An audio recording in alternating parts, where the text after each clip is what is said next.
Bien, para ello lo primero que vamos a hablar es un poco de cómo crecen las bacterias.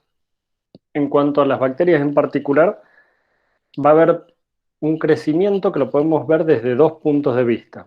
Por un lado es el crecimiento en cuanto al aumento del tamaño de la célula, por lo tanto van a aumentar todos sus componentes, y por el otro, el aumento en cuanto a la multiplicación de esas células que va a conducir a un aumento en la población.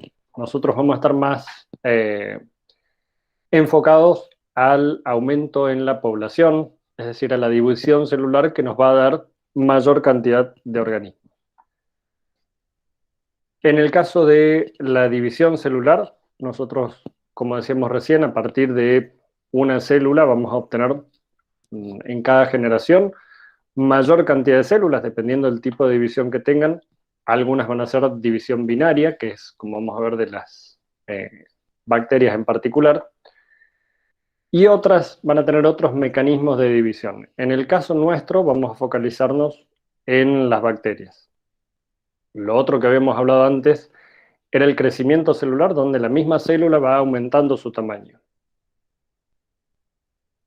En cuanto a las bacterias, nosotros podemos definir el tiempo de generación como el intervalo de tiempo que hay entre dos divisiones celulares, o lo que es lo mismo, el tiempo necesario para que una bacteria produzca dos células hijas en condiciones óptimas. También se lo suele llamar tiempo de duplicación de la población. ¿Y esto por qué es importante? Porque a nosotros nos va a permitir conocer el número de bacterias que vamos a tener en determinado lapso de tiempo. Nos va a servir mucho, como vamos a ver después, para calcular la cantidad de medio de cultivo, la cantidad de nutrientes que le vamos a agregar. Nos va a poder dar una idea para estimar la cantidad del producto deseado que vamos a obtener. Y lo que vamos a ver después es que varía mucho en función de cada uno de los diferentes tipos bacterianos. Acá tenemos, por ejemplo, la Escherichia coli, que es de las más utilizadas en laboratorio. Tiene un tiempo de generación de 17 minutos. Es decir, que cada 17 minutos mi población bacteriana se duplica. Después tenemos algunas otras bacterias como los lactobacillus, que demoran entre 66 y 87 minutos en duplicarse. Y después tenemos otros, como el Treponema pallidum, que demoran 1980 minutos en duplicar la población. Por otro lado, lo que podemos ver también, en este caso están los medios que utilizan cada uno de ellos. La Escherichia coli utiliza medios bastante simples, bastante sencillos, y por lo tanto además van a ser medios económicos, van a ser medios baratos de cultivo. Van a tener que tener glucosa y algunas sales. Después vamos a tener bacterias como los Staphylococcus aureus, que van a necesitar una infusión de corazón. Y después vamos a tener algunos otros, como decíamos recién, como los treponema, que crecen únicamente en testículos de conejo, y testículos de conejo que están vivos. Por lo tanto, cada una de las bacterias que nosotros vamos a utilizar van a tener su propia complejidad en cuanto al crecimiento, en cuanto a los costos, pero en general todos van a crecer más rápidamente y de forma más económica que células de organismos superiores, ya sea células de insectos, células de mamíferos, o aún comparado con las levaduras. En el caso de la investigación, nosotros vamos a utilizar siempre el organismo que más nos convenga, y sobre todo si es nuestro objeto de estudio, como puede ser alguna de las bacterias patógenas, vamos a utilizar ese en particular.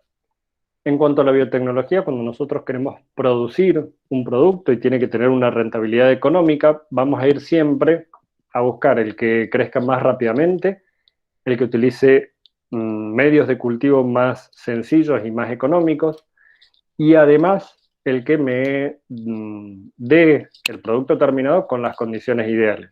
Si la Escherichia coli, como vimos la clase pasada, no me va a producir todas las modificaciones posttraduccionales necesarias y yo estoy buscando una proteína para un uso determinado, por ejemplo, un uso farmacológico en humanos, no me va a servir y voy a tener que buscar el organismo económicamente más viable que me responda a esos requerimientos. Si simplemente quiero obtener un producto de una enzima, muy probablemente la coli sea el organismo deseado.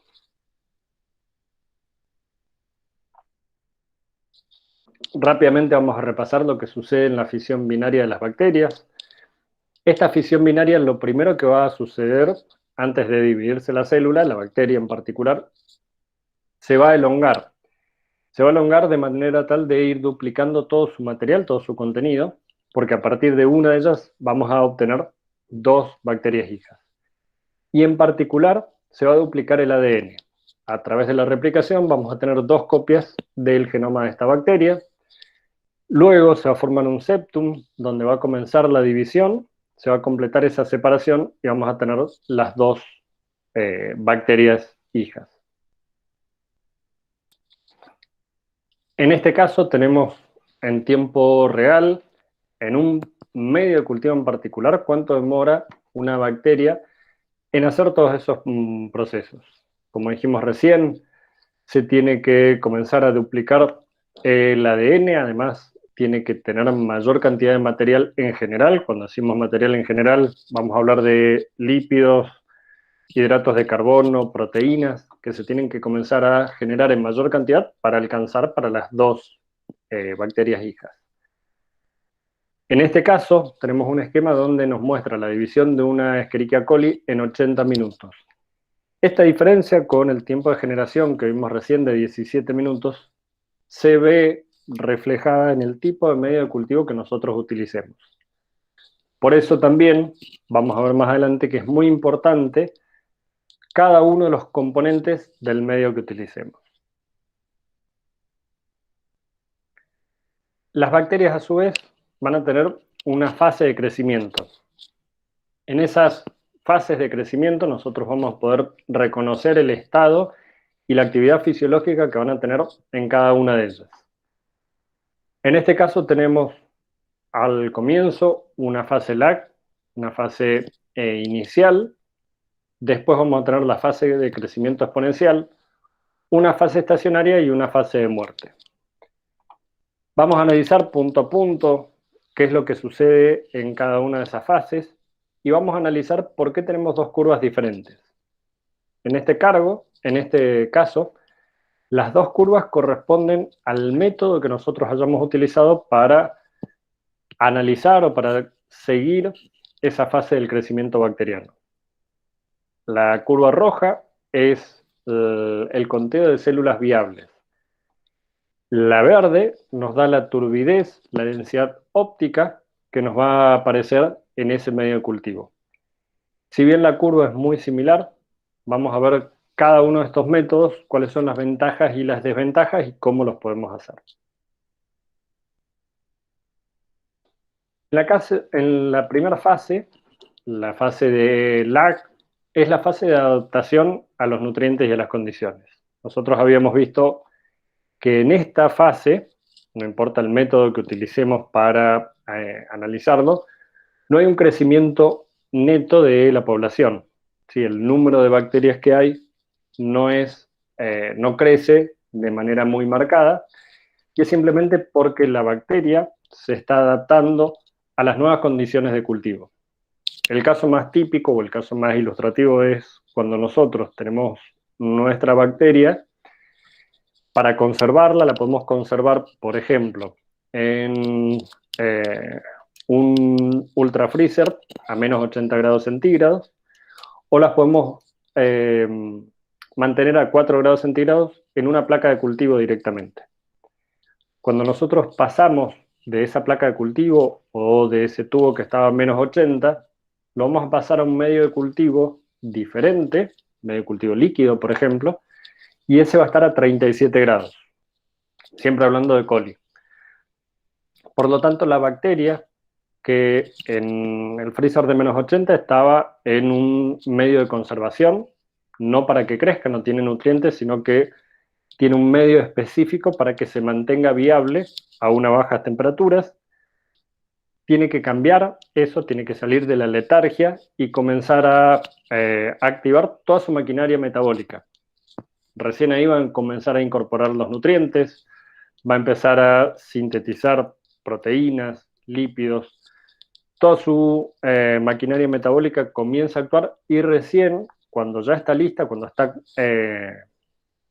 a un ritmo regular de funcionamiento, es cuando va a comenzar recién la división bacteriana. Esa división bacteriana es la que se conoce como la logarítmica o la fase logarítmica o exponencial. En ese caso ya la bacteria ha comenzado o tiene sus maquinarias metabólicas activas en pleno funcionamiento y ya comienza la división de estas bacterias. Es un crecimiento exponencial porque tenemos que recordar que de una bacteria progenitora se van a generar dos, de esas dos a su vez se van a generar cuatro, y así sucesivamente. En ese momento hay un crecimiento activo de la población bacteriana. En la fase estacionaria, no es que no haya nuevas bacterias generadas, sino que va a haber un equilibrio entre la velocidad de crecimiento y la velocidad de muerte. Las bacterias se van a seguir dividiendo, pero hay otras bacterias que van a comenzar a morir. En ese punto, en la etapa estacionaria, va a haber un equilibrio, es decir, va a haber un número de bacterias que se generan que va a ser igual al número de bacterias que van muriendo para ese periodo de tiempo. Y finalmente vamos a tener el periodo de muerte, donde ahora de las dos velocidades va a prevalecer la de muerte, sobre todo porque vamos a tener dentro del medio cultivo una disminución de los nutrientes. Todas las bacterias que teníamos vivas antes en fase logarítmica y estacionaria consumieron los nutrientes, por lo tanto hay menor disponibilidad de esos nutrientes y empieza a descender el pH por la propia muerte de las bacterias.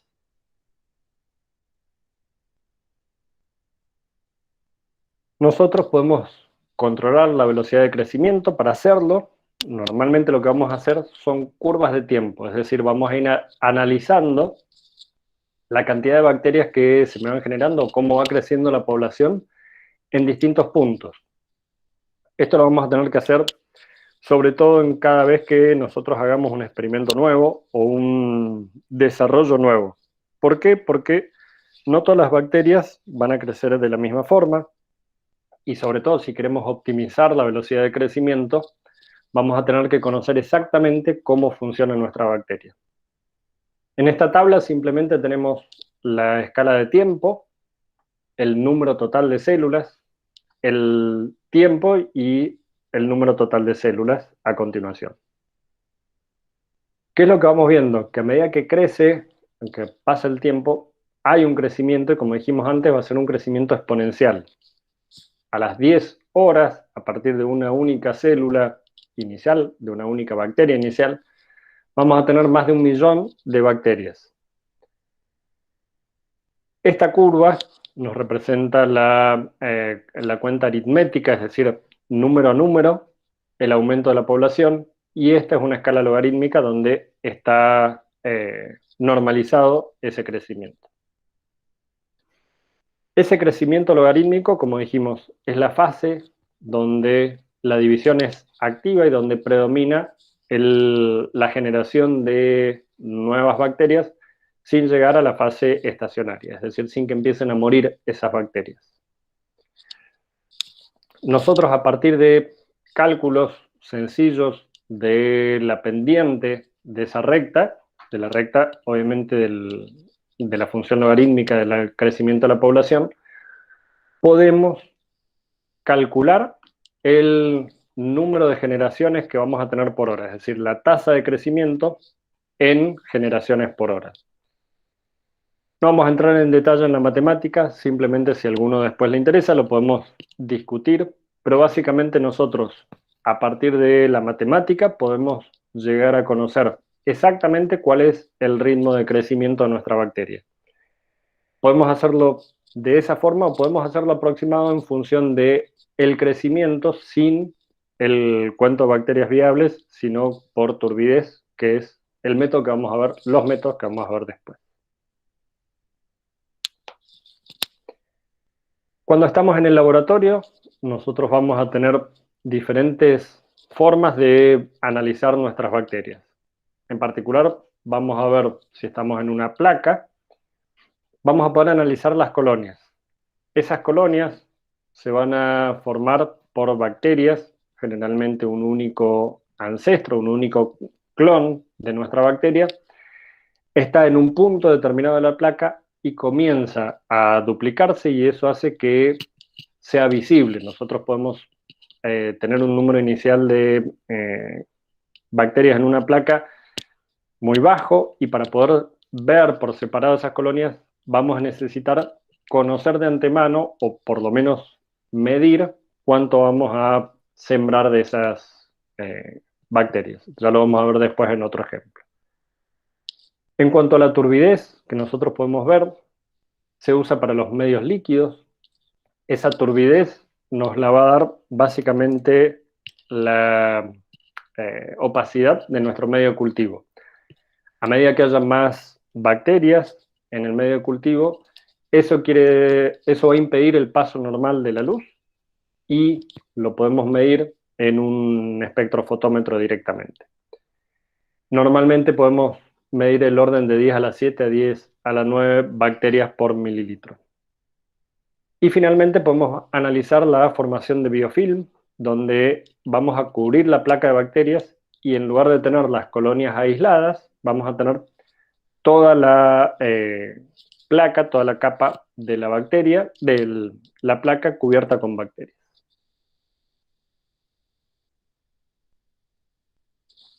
Lo que decíamos recién es lo que está representado acá. Nosotros tenemos los cultivos líquidos. Acá podemos ver los diferentes grados de turbidez de cada uno de estos medios líquidos. Con esto lo podemos estimar el crecimiento, podemos ver si nuestra bacteria está creciendo o no, simplemente al observarlas a simple vista, y podemos medirlo en un espectrofotómetro para saber exactamente la tasa de crecimiento. Lo que decíamos recién de la siembra de las bacterias, nosotros podemos tener la formación de biofilm en el caso de que nosotros hagamos una alta densidad de siembra, y las colonias aisladas las vamos a tener recién cuando hayamos diluido la cantidad de siembra. Podemos comenzar con una cantidad muy baja de bacterias en toda la placa que nos va a posibilitar la aparición de colonias aisladas. Pregunta: ¿cuál es el error que ven en esta foto?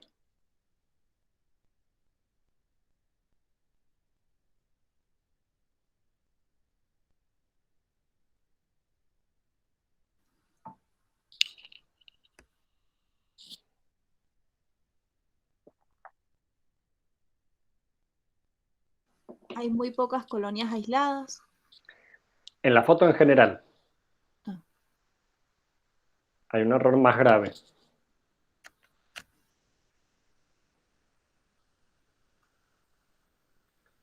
Fíjense, esto es Erlenmeyer. ¿Qué es lo que no tienen arriba? no tienen torunda, o sea que no está estéril. No está estéril, no está tapado, por lo tanto, esto muy probablemente se nos va a contaminar. Ese es el error que tiene esta foto en particular.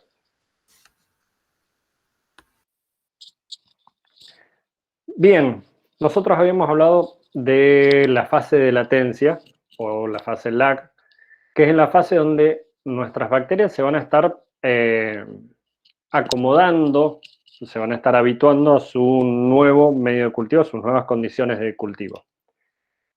Esta fase de latencia nosotros la podemos controlar o la podemos manejar de diferentes formas.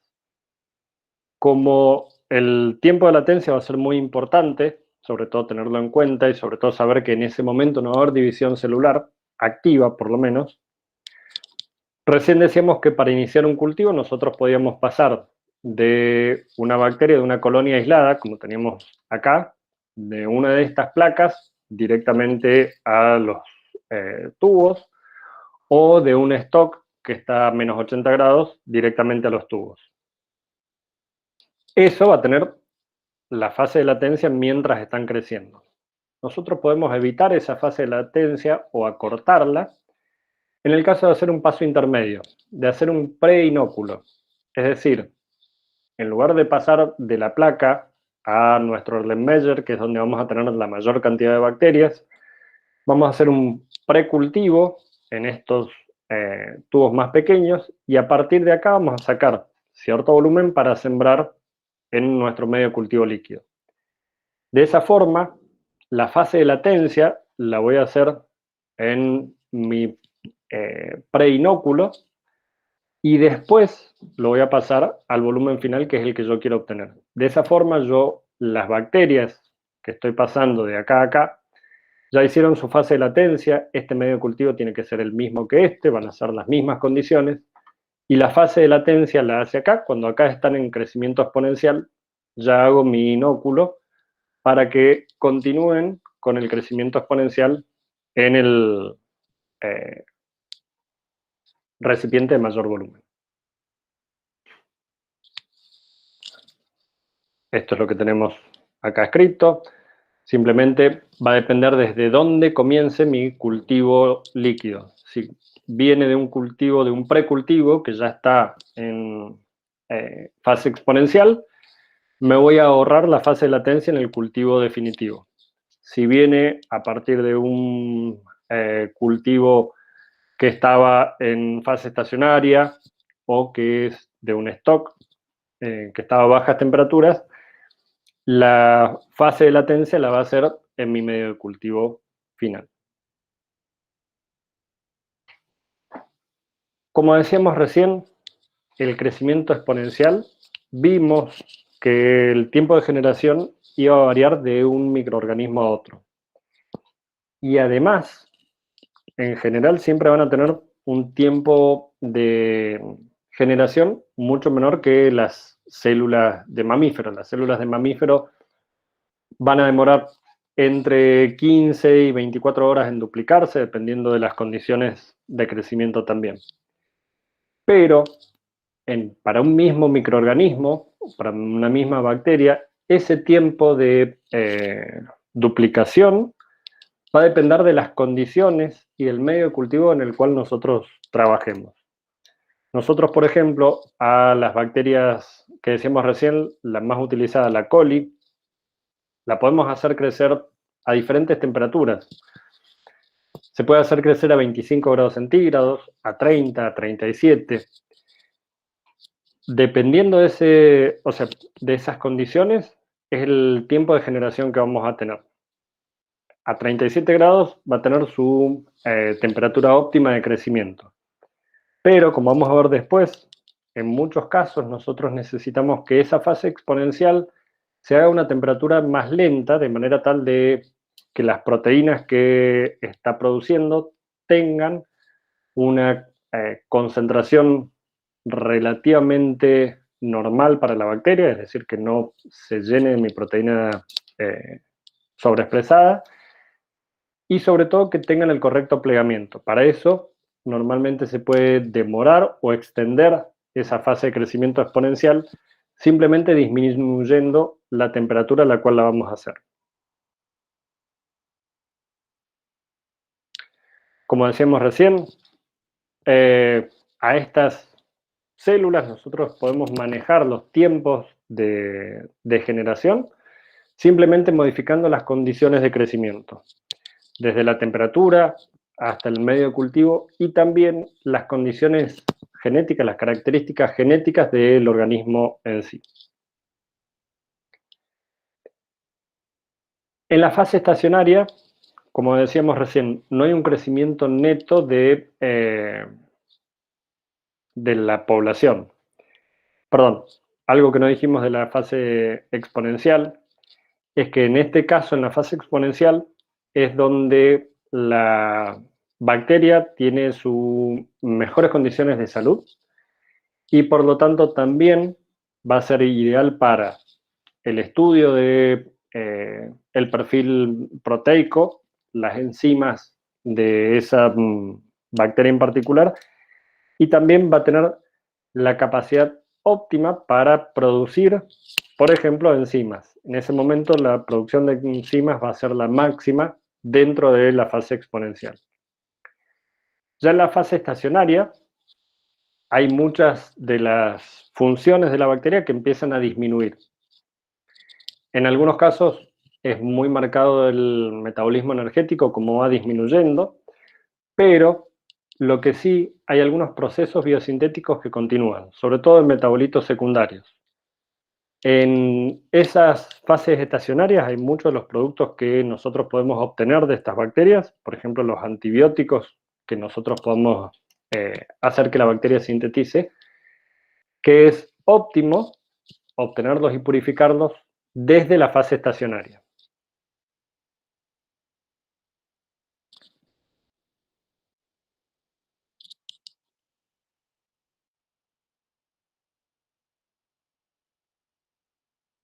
Y finalmente tenemos la fase de muerte. En la fase de muerte, si nosotros seguimos incubando nuestras bacterias, esas bacterias van a comenzar a agotar los nutrientes, van a comenzar a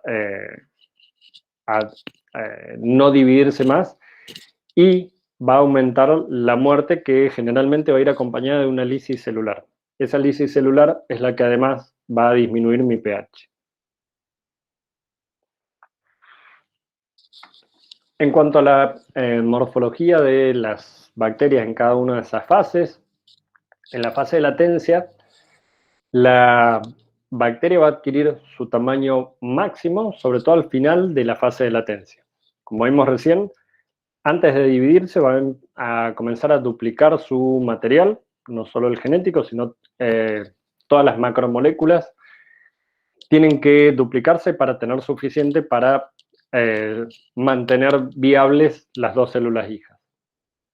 En la fase exponencial, las células van a ser más pequeñas. En la fase estacionaria, vamos a tener, además de una tinción irregular, debido a que vamos a tener algunas que van a estar muriendo y otras que van a estar vivas todavía. En algunos casos vamos a tener, en las bacterias que así lo hagan, esporulación, y sobre todo van a producir algunas exotoxinas y antibióticos. Y en la fase de muerte se va a ver la involución de esas bacterias con el envejecimiento celular. Recién hablábamos de los distintos métodos que yo voy a tener para saber cuál es la cantidad de bacterias que voy a tener en mi medio de cultivo. Las dos grandes formas de medirlos son el recuento total de células y el recuento de células viables. La diferencia, básicamente, entre estos dos métodos es que el recuento total de células me va a contar todas las células, las vivas y las muertas. En el de células viables me va a contar solo aquellas que puedan continuar vivas y puedan seguir generando otras bacterias. Como decíamos recién, vamos a medir en el recuento total las vivas y las muertas. Podemos hacerlo directamente en el microscopio, se hacen con cámaras de recuento, hay algunos dispositivos electrónicos que nos permiten contarlas automáticamente. En el caso del recuento microscópico, normalmente lo que vamos a utilizar son este tipo de cubreobjetos, donde vamos a tener una cuadrícula. Básicamente nosotros, como vamos a estar midiendo o vamos a estar contando bacterias que son muy pequeñas, no vamos a contar todo lo que tenemos en el cubreobjeto, sino que vamos a contar por regiones y después hacer una extrapolación. En el caso de estas bacterias, nosotros, como ya están muertas, en realidad cuando pasen al cubreobjeto vamos a matarlas para poder contarlas, sobre todo para que no se muevan. Las podemos teñir también para aumentar el contraste con el fondo y de esa forma contarlas más fácilmente. Si las bacterias están aún viables, van a movilizarse, entonces eso va a impedir el correcto conteo. Por eso las secamos, las ponemos en un cubreobjeto y al teñirlas podemos contarlas de manera más sencilla. De todas formas, lo que nosotros podemos hacer es, a partir de estas cuadrículas, hacer promedios y después hacer una estimación de la cantidad que tenemos a través de la extrapolación de estos datos. Dependiendo del tamaño del área que nosotros tomemos como referencia, va a ser más cercano o más exacto el valor del recuento. De todas formas, como dijimos recién, en este caso vamos a tener las bacterias vivas y las muertas y las vamos a contar a todas en un mismo cubreobjeto. Después vamos a tener algunos equipos más avanzados, como el citómetro de flujo. En el citómetro de flujo nosotros vamos a poder ver no solo bacterias, sino también células de mamífero. Además vamos a poder ver distintas poblaciones, vamos a poder distinguir poblaciones dentro de un mismo cultivo de células o bacterias con variaciones. En algunos casos vamos a utilizar, por ejemplo, proteínas fluorescentes para diferenciar o para separar las distintas poblaciones. Y en general, en este tipo de técnicas es mucho más exacto el recuento, con la contraparte de que es más caro el equipo y no es un equipo de rutina, sobre todo en los laboratorios de microbiología. Después podemos medir la turbidez. La turbidez la vamos a medir en función de la concentración que nosotros tengamos de bacterias en el medio líquido.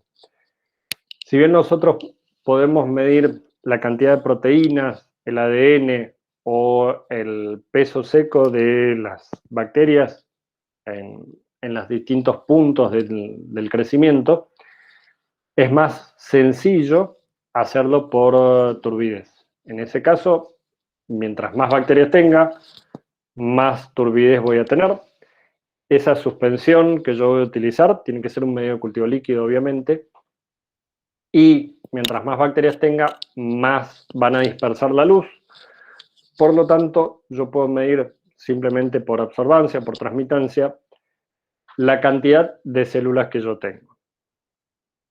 Vamos a necesitar un espectrofotómetro y nosotros podemos relacionar la densidad óptica con el número de células. Normalmente se utiliza el recuento a 600 nanómetros o a 595 nanómetros, por lo tanto está en la región del visible.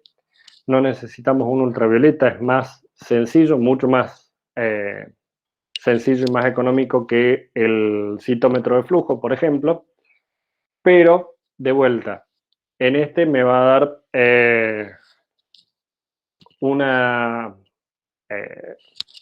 estimación de las bacterias totales. Nosotros podemos hacerlo dentro de ciertos rangos.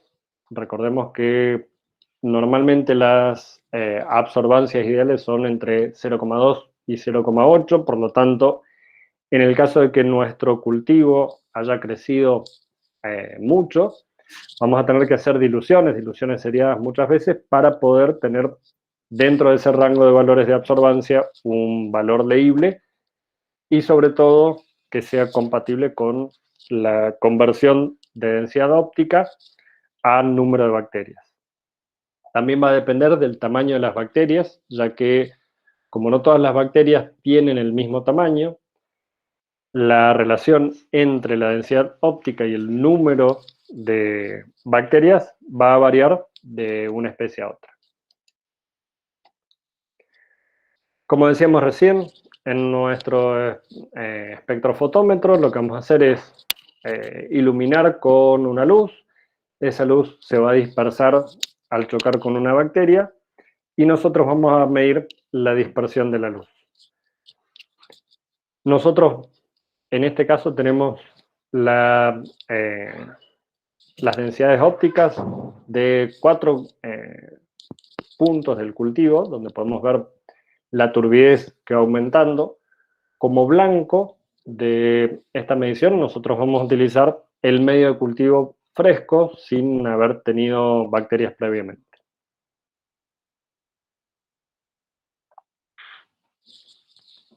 Para contar las células viables, nosotros podemos hacer el recuento de colonias de superficie, podemos utilizar diluciones o siembras en placa. En cualquiera de los casos, lo que nosotros vamos a medir, o lo que vamos a ver después, es el número de colonias que se van a desarrollar a partir de lo que nosotros hayamos sembrado. De esa forma vamos a ver las bacterias, o vamos a poder contar aquellas bacterias que son capaces de generar colonias. Esas bacterias viables van a ser aquellas que puedan dividirse y formar descendencia, es decir, que a partir de un ancestro pueden llegar a formar una colonia. Para poder hacer esto vamos a necesitar una placa de cultivo con un medio de cultivo específico para cada una de las bacterias, y es por eso mismo que normalmente en general se lo denomina recuento en placa, porque vamos a terminar contando dentro de esas placas. En ese recuento de células viables, nosotros vamos a tener distintas formas de contarlas, dependiendo si las bacterias crecen en la superficie o dentro del medio de cultivo. En general, a nuestra placa la vamos a sembrar con el medio de cultivo líquido, y una vez que crezcan esas bacterias en la superficie las vamos a contar. La otra forma es colocar primero las bacterias, sobre ellas el medio estéril, para aquellas que también puedan crecer en las colonias. En cualquiera de los dos casos vamos a terminar contando las colonias de la superficie.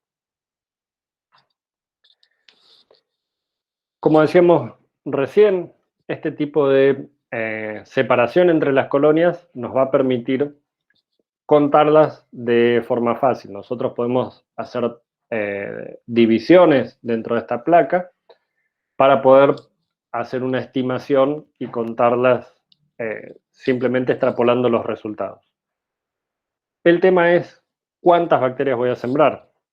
Si yo tengo un medio de cultivo líquido, a priori, si bien puedo estimarlo por la densidad óptica que yo voy viendo, la densidad óptica que veo a simple vista, eso va a requerir de práctica, va a requerir sobre todo el conocimiento de cómo se comporta mi bacteria en particular. Caso contrario, si yo siembro demasiado poco, es decir, si dentro de mi placa de cultivo siembro muy pocas bacterias, muy probablemente el número de bacterias viables sea muy bajo y no sea representativo de la población en general. Por el otro lado, si yo siembro mucha cantidad de bacterias inicialmente y estas comienzan a crecer muy próximas entre sí, no puedo distinguir una colonia de otra, por lo tanto, tampoco es representativo del número de bacterias viables que yo tengo. Generalmente, para una placa de 10 centímetros, lo ideal es que tengan entre 30 y 300 colonias. Como yo todavía no sé cuántas colonias voy a tener, de hecho, hago este método para hacerlo, para conocerlo, lo que voy a hacer son diluciones seriadas. En esas diluciones seriadas, yo puedo partir de mi medio de cultivo y sembrarlo. O bien siembro directamente, o si yo ya veo o conozco que mi cultivo tiene una alta cantidad de bacterias, puedo comenzar con las diluciones directamente desde el primer tubo. La dilución va a ser en el medio de cultivo mismo que están creciendo, y lo único que voy a hacer es no dejarlas crecer en estos tubos, sino que utilizarlos solamente para hacer la dilución. Diluciones seriadas son porque a partir de este tubo, que está diluido 1 en 10, voy a tomar 1 mililitro y voy a diluirlo en el siguiente 1 en 10 nuevamente, y voy a sembrar a partir de allí 1 mililitro en cada una de las placas. Sembramos 1 mililitro simplemente porque es más fácil de distribuir en la superficie de la placa, y porque rápidamente se va a absorber ese mililitro de medio líquido dentro de mi medio sólido. A partir de allí yo puedo llegar a contar las colonias. En estas primeras placas yo tengo una muy alta concentración de colonias, por lo tanto no es útil para hacer el conteo. En las últimas, normalmente yo voy a tratar de llegar a diluciones donde tenga muy pocas o ninguna colonia, tampoco va a ser representativo. En este caso, el tercer tubo, la tercera dilución, es la que me da 159 colonias, y yo, como ya sé cuál es el factor de dilución que utilicé, puedo hacer un recuento de células viables a partir de esta, y tengo 1,59 por 10 a la 5 células o de bacterias formadoras de colonia por mililitro de mi muestra original. ¿Cuáles son los factores que van a alterar el crecimiento de mis bacterias? Y los factores que son los que yo voy a tener que, de alguna forma, modificar para obtener mi crecimiento óptimo. La temperatura, la atmósfera, sobre todo los gases que yo tenga presentes, oxígeno y dióxido de carbono en particular, pH, humedad, efectos osmóticos, radiación y estrés mecánico y ultrasónico. Obviamente, la radiación y el estrés mecánico y ultrasónico son desfavorables, son factores que yo tengo que generalmente evitar dentro de los medios, las condiciones de cultivo, pero, como vamos a ver en algunos casos, el estrés mecánico puede estar formando parte de mi método de cultivo, y eso lo vamos a ver cuando hablemos de los distintos bioreactores que nosotros podemos utilizar. En cuanto a la temperatura, nosotros vamos a tener una temperatura de crecimiento, si hacemos un perfil de esa temperatura en función de la velocidad de crecimiento. A muy bajas temperaturas vamos a tener muy bajo crecimiento. En general, mientras más baja sea la temperatura, las bacterias pueden llegar a dejar de dividirse. Y es así, por ejemplo, como las vamos a mantener, como las vamos a conservar previo a su utilización.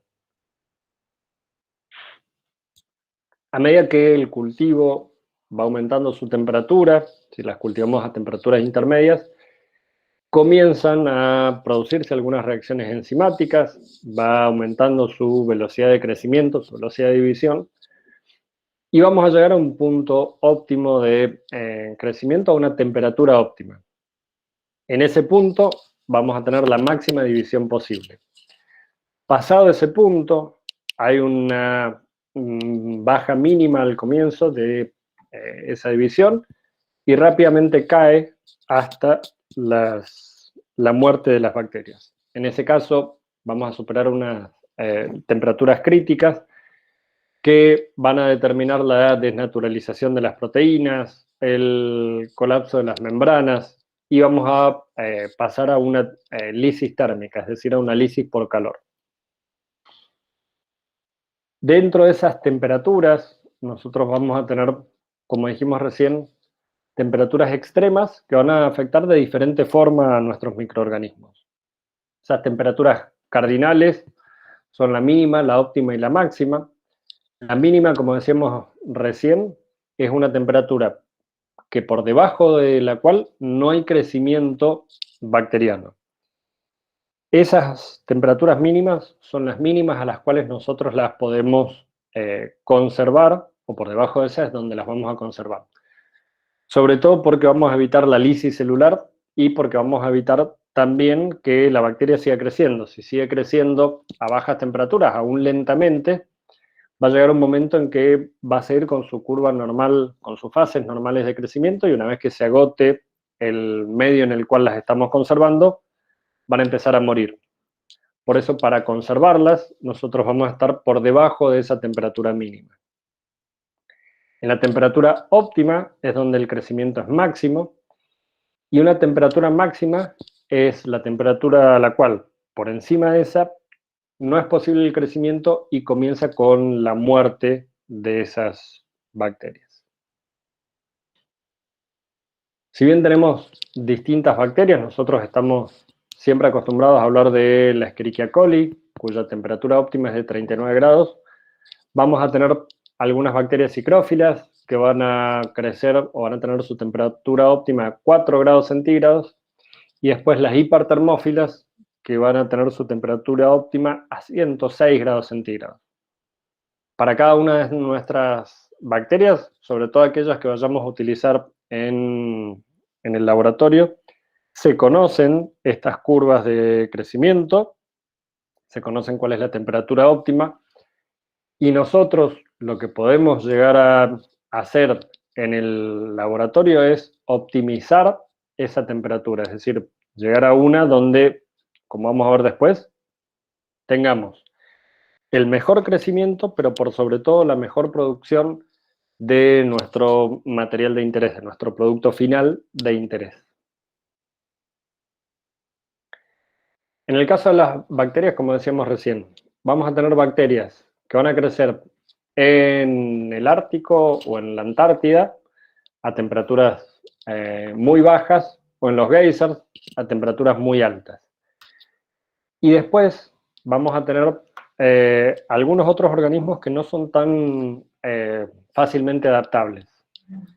Si nosotros vemos lo que nos muestra esta tabla, vamos a ver que los animales, las células animales y el animal en general, las temperaturas máximas que pueden llegar a soportar son de 38 y hasta 50 grados centígrados. En algunas plantas vamos a tener de 45 y hasta 60 grados centígrados. En los microorganismos de 50 a 60 y en las bacterias, como dijimos antes, vamos a tener temperaturas máximas de hasta 122 grados.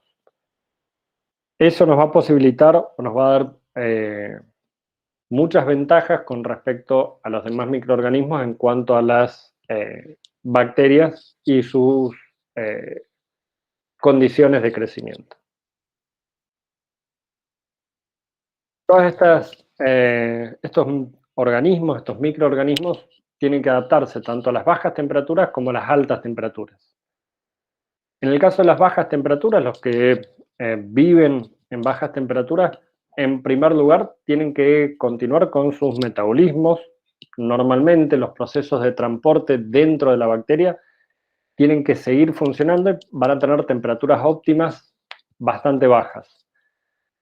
También, en el caso de las membranas citoplasmáticas, los ácidos grasos van a ser mayormente insaturados y de cadena corta, y eso va a permitir que la membrana siga en un estado de semifluidez, es decir, que no sea rígida, y finalmente van a tener proteínas que van a ser resistentes al frío, al choque por frío, y van a funcionar también como crioprotectores. En cuanto a las altas temperaturas, vamos a tener lo contrario.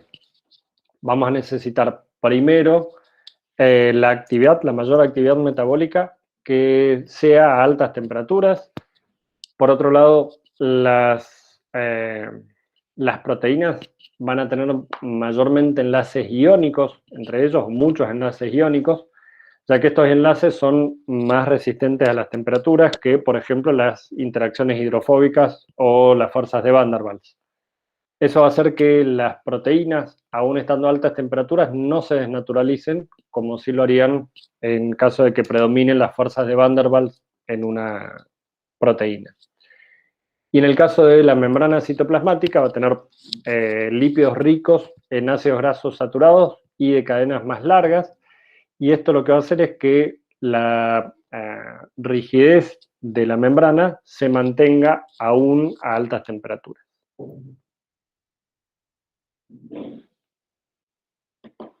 La atmósfera nos va a hablar más que nada de la capacidad de crecimiento en función a la presencia de oxígeno.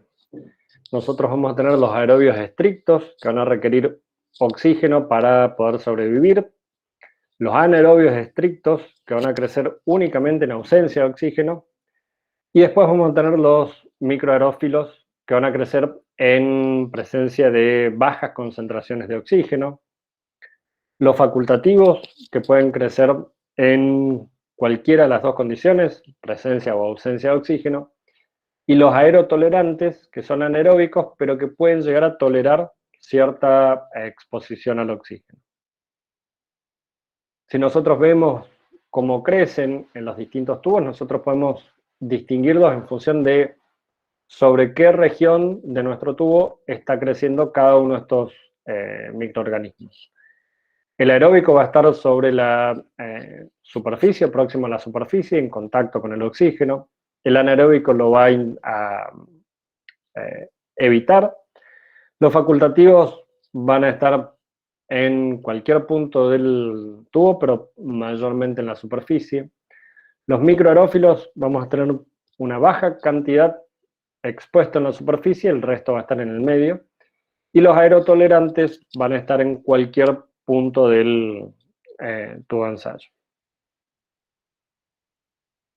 En el caso de los anaeróbicos, nosotros vamos a tener que optar por condiciones de crecimiento mucho más ajustadas. Nosotros para un microorganismo aeróbico, simplemente con colocar nuestro medio de cultivo en un recipiente y esterilizarlo es suficiente. En el caso de los anaeróbicos, además de tener un medio de cultivo estéril, tenemos que eliminar la presencia de oxígeno. Para eso tenemos cámaras anaeróbicas, donde, por ejemplo, en este caso hay un influjo de gases, un influjo controlado de gases, donde le podemos agregar mezclas de nitrógeno, hidrógeno y dióxido de carbono en concentraciones controladas, y esa mezcla de gases lo que va a hacer inicialmente es eliminar la presencia de oxígeno de esas cámaras. En este incubador que tenemos acá, estas jarras de cultivo anaeróbico, se hace más o menos lo mismo. Lo que normalmente se hace es a las placas de cultivo que vamos a hacer crecer en medio anaeróbico, las depositamos en el fondo de la jarra. Una vez que las cerramos herméticamente, esto está sellado herméticamente en esta región, lo que vamos a hacer es primero dejar abierta la salida de esta jarra y en la entrada de gas vamos a inundar toda esta atmósfera con mezclas de dióxido de carbono, nitrógeno e hidrógeno, como dijimos antes. Luego vamos a cerrar la válvula de salida y vamos a dejar únicamente una atmósfera que contenga los tres gases que dijimos antes. Además, se suelen agregar algunas bolitas de metales, muchas veces de zinc, y esas granallas de zinc lo que hacen es oxidarse, zinc metálico. Por lo tanto, en el caso de que haya presencia de oxígeno molecular, rápidamente van a formar el óxido de zinc y de esa forma disminuyen el oxígeno que pudiera llegar a haber quedado remanente en esas jarras anaeróbicas. En cuanto al pH, nuevamente vamos a tener pHs mínimos, óptimos y máximos de crecimiento para cada una de nuestras bacterias y van a variar dependiendo del tipo de bacteria que nosotros estemos estudiando. Recién hablábamos de la Escherichia coli, el mínimo es 4,4, el óptimo es 6,0 a 7 y el máximo es 9. La curva de crecimiento en función del pH es muy similar a las de sales, como vamos a ver después. No hay una caída tan drástica como en la temperatura, pero sí hay una disminución muy importante. Y después vamos a tener algunas bacterias que viven mejor en pHs básicos o en pHs totalmente ácidos. En cuanto a la humedad, si bien el agua es fundamental para todas las bacterias, lo que nosotros tenemos que controlar es la ausencia de humedad. Es decir, en algunos casos esa ausencia de humedad puede ser letal para algunas bacterias. Hay algunas que van a ser resistentes, sobre todo aquellas que tengan la capacidad de esporular. Por ejemplo, los Clostridium generan esporas que pueden vivir en condiciones muy inhóspitas, en realidad pueden persistir en condiciones muy inhóspitas durante mucho tiempo, y después, una vez que tienen las condiciones ideales de crecimiento, volver a la forma activa y multiplicarse rápidamente. Los efectos que dijimos antes, efectos osmóticos, va a ser, sobre todo, va a depender mucho de la resistencia que tengan las paredes celulares. La radiación de rayos X y rayos gamma va a ser letal. Recordemos que este tipo de radiaciones van a afectar o van a causar mutaciones en el ADN y eso puede resultar letal. Y el estrés mecánico y sónico lo que puede hacer en exceso es terminar rompiendo nuestras bacterias y de esa forma también va a causar la muerte bacteriana. En cuanto a las sales, como dijimos antes, la curva es muy similar a la del pH. No hay una caída drástica después de cierta concentración. Lo mismo sucede con el pH. Y vamos a tener algunas que puedan crecer en concentraciones intermedias de cloruro de sodio, otras que van a necesitar concentraciones muy bajas y otras que pueden resistir altas concentraciones de sales en el medio. Cuando hablamos de la nutrición de las bacterias, esto va a ser fundamental, sobre todo a la hora de manejar nuestro medio de cultivo, es decir, si nosotros tenemos que hacer nuestra mezcla de medio de cultivo, nuestra fuente de nutrientes, el punto de la nutrición, el conocimiento de la nutrición, es fundamental para hacer el diseño de nuestro medio de cultivo óptimo. En el caso de las bacterias, el 80% de la bacteria es agua y el resto está compuesto por las proteínas, ácidos nucleicos y todos los compuestos de bajo peso molecular. En el caso del crecimiento de las bacterias, como dijimos antes, son requerimientos nutricionales muy sencillos y muy simples. Van a requerir agua, una fuente de carbono, una de nitrógeno y algunas sales inorgánicas. Después vamos a ver más adelante que nosotros podemos modificar las fuentes de carbono que utilicen para obtener ciertos beneficios, tanto como para eliminar algunos compuestos tóxicos del agua o de los suelos, o como para adecuarlas a que utilicen descartes industriales como medio de cultivo o como fuente de carbono o nitrógeno, de manera tal de disminuir los costos de su producción. En función de los requerimientos de esas bacterias, los podemos clasificar en fotótrofos, quimiótrofos, organótrofos y litótrofos, en función de si van a obtener energía de la luz solar, de reacciones químicas, de fuentes orgánicas de hidrógeno o de fuentes inorgánicas de hidrógeno como el amoníaco o el sulfuro de hidrógeno. En el caso de esos requisitos nutricionales, los autótrofos van a poder sintetizar todos sus compuestos utilizando el dióxido de carbono y el nitrógeno atmosféricos. Los heterótrofos van a ser incapaces de sintetizar sus propios metabolitos y van a depender de compuestos orgánicos preformados. Por otro lado, hay algunas bacterias que van a requerir factores de crecimiento o vitaminas bacterianas, es decir, van a requerir factores extra para poder crecer y multiplicarse. En algunos casos, esos factores de crecimiento pueden ser esenciales o accesorios. Esenciales es cuando sin ese factor de crecimiento la bacteria no crece, y accesorio cuando mejoramos su crecimiento en función o en presencia de ese factor de crecimiento. A diferencia de lo que ocurre con las células de mamífero, por ejemplo, la mayoría de las células de mamífero van a requerir factores de crecimiento y esos factores van a ser esenciales. Como vamos a ver después, los medios de cultivo para células de mamíferos son mucho más complejos, no solo en la presencia de estos factores de crecimiento, sino también en la composición, en las fuentes de carbono y de nitrógeno que van a utilizar esas células, entre otros elementos.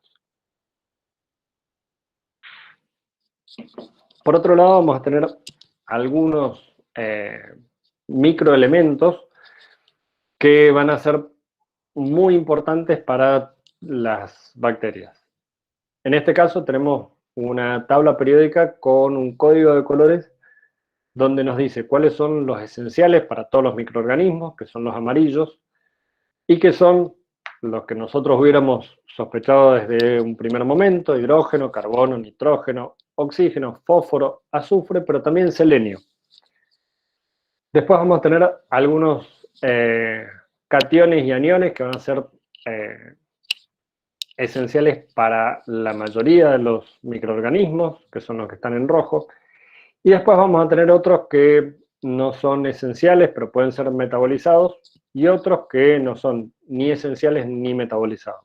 Por ejemplo, todos los gases nobles no son metabolizados por las bacterias.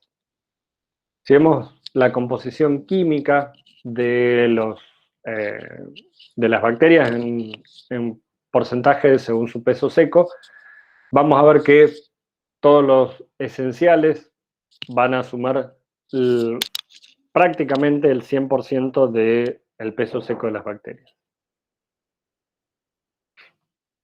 Vamos a poder separarlos entonces en función de su necesidad en macronutrientes, los que vimos recién. Microelementos van a ser algunos elementos, muchos de ellos son metales, los cuales van a ser necesarios, pero en menores concentraciones que los anteriores. Los factores accesorios que vimos recién, los factores de crecimiento, muchos de ellos van a ser vitaminas, pero también vamos a tener ácidos grasos, aminoácidos y purinas y primidinas. Ahora bien, vimos la composición, vimos la temperatura. Los medios de cultivo, además, se pueden clasificar según la forma física, las características químicas y la funcionalidad que vayan a tener esos medios de cultivo. En el caso de los medios líquidos, obviamente van a tener una formulación acuosa. Esa formulación acuosa, ese medio líquido, no va a gelidificar ni a solidificarse a temperatura ambiente. Va a ser siempre fluido, va a fluir libremente, y vamos a tener dentro de ellos los caldos, las leches o soluciones de nutrientes. Los medios semisólidos van a ser sólido a temperatura ambiente, van a tener una temperatura gelatinosa y van a tener un porcentaje de agar de entre el 0,3 al 0,5%. Este tipo de medios va a restringir el movimiento de los microorganismos. A diferencia de estos, que en los medios líquidos el microorganismo va a tener libre movimiento y por lo tanto va a tener mucho más acceso a los nutrientes que en un medio semisólido o en uno sólido. Y en los sólidos vamos a tener una superficie firme, va a ser licuable o no licuable, y se van a formar colonias, es decir, no solo no van a tener movilidad, sino que esas bacterias o esos microorganismos van a ocupar posiciones fijas dentro de ese medio sólido. Eso también va a restringir la cantidad de bacterias que nosotros podamos tener, van a crecer únicamente en la superficie y van a crecer de manera distinta al medio líquido, sobre todo porque el acceso a los nutrientes va a ser mucho más limitado, va a ser el que tengan sobre la superficie y próximos a ellos.